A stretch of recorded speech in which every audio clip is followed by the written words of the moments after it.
Thank you very much, fellow Kenyans. I'm Babu Owino, Member of Parliament for Embakasi East constituency. Today I'm here to talk about the witch hunt that is coming from the government. The government of the day, the state has realized that our popularity has really grown and that they want to manage, they want to dwarf this popularity.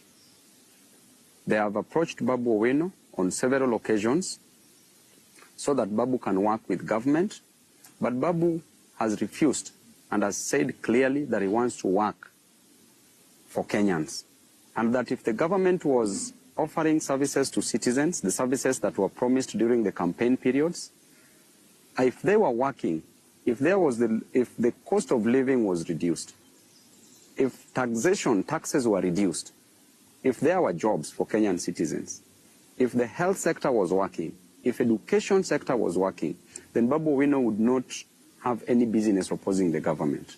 But why do we oppose the government? Why do we keep checks and balances on the government? It's because the government has not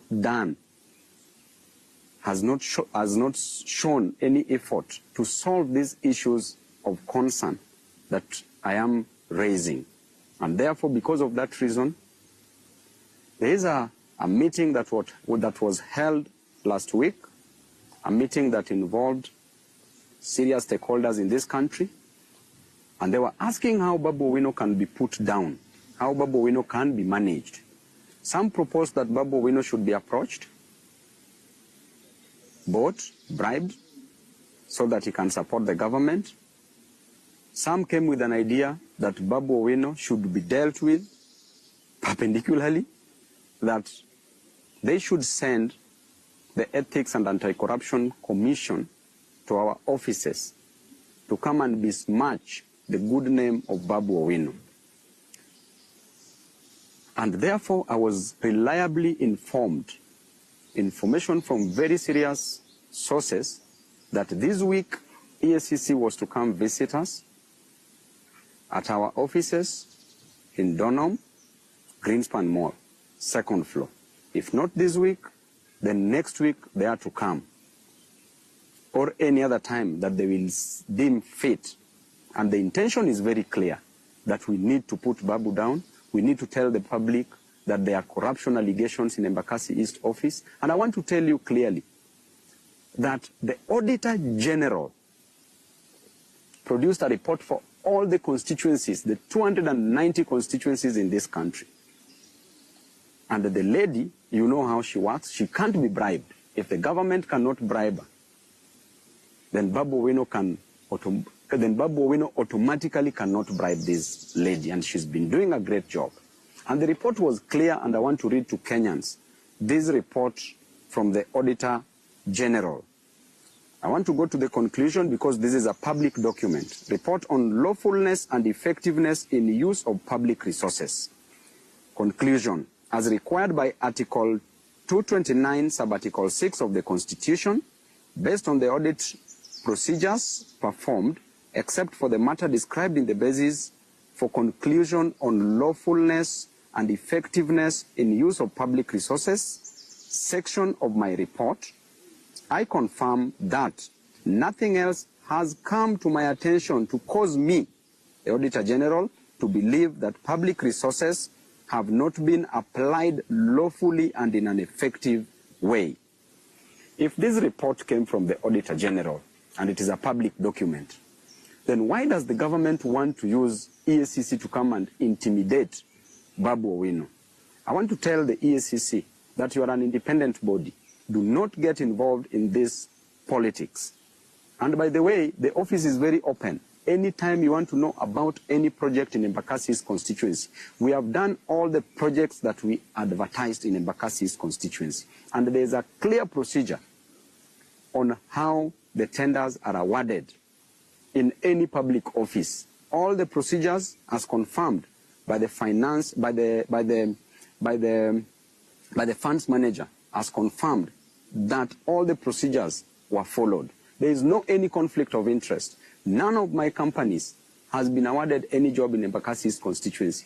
None of my friends' companies has been awarded in Embakasi East constituency because there's a laid down procedure on procurement process. And in the procurement process, in that committee, there's a person that comes from the public works. Public works is an appendage of the national government. There's a person that comes, there's a procurement officer that comes from Nyayo House under the Ministry of Interior. That is Office of the President directly. Who determines who is to be given what? And in this country, if you are in opposition, there's nothing you can influence, even if you wanted to influence. And therefore, if the government wants to come for me, I want to tell you that you've come for me severally. This is not any news to me. I have faced so many things within the court corridors, and now you have decided that you want to come just with an intention to soil, to pollute the otherwise good name of the best member of parliament in this country. Why would members of Embakasi East constituency vote to rank me as the best member of parliament in this country if there were fraud cases? I want to remind you that my mother did not give birth to a thief. I did not come to Nairobi to steal money for Embakasi East constituents. I did not come to Nairobi to frustrate my people or Kenyans. I came to Nairobi to study, and I got a job as a member of parliament for Embakasi East constituency. And therefore, my work in Nairobi is to work for my people. My work in Nairobi is to ensure that my people goes to school.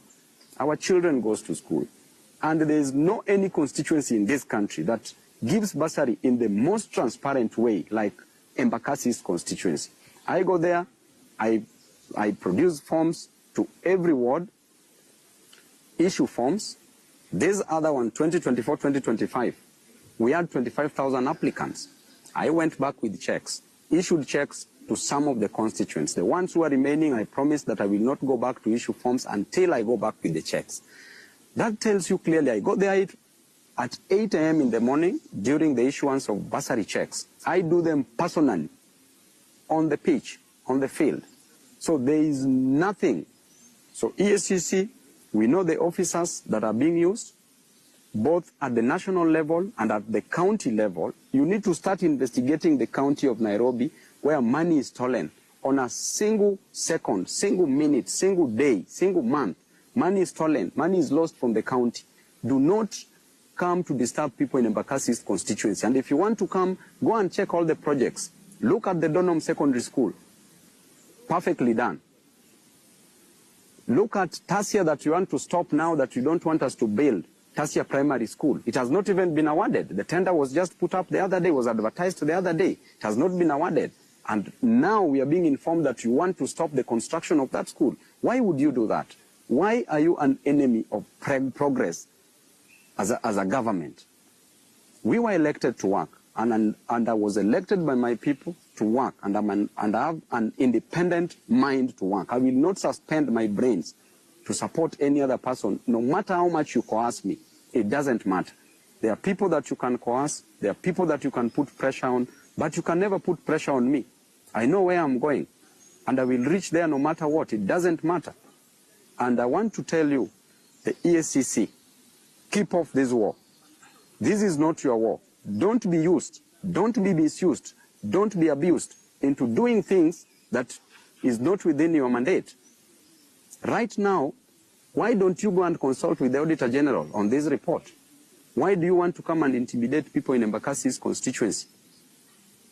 And after all, the much you can do is just to take somebody to court. What else can you do? So mwachane na upuzi na ujinga mingi watu wa EACC. Thank you.